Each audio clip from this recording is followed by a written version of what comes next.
Din ancaq üzü qibləyə dayanıb namaz qılıb da oxumaq deyil. 1/3 Peyğəmbər gəlirinin ətrə xərcləyirdi. 1/3 böyük bir rəqəmdir. Ətir bu qədər mühümdür.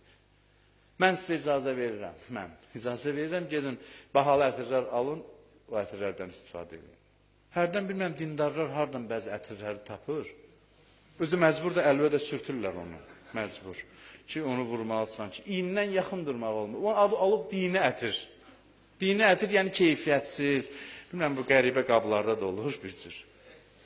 Bilməm, onu necə hazırlayırlar, nədir o. Amma bahalısından, Peyğəmbər ən yaxşısından vurub o ətirlərin. Dini ətir adlı bir şey yoxdur ki, bir cür belə tünd iyi versin deyə bu dindarların ətiridir. Belə bir məfhum yoxdur, biz yaratmışıq bunu. Dini ətir elə ən gözəl ətirdir. Ən yaxşı ətirdir ki, ondan insan istifadə eləsin.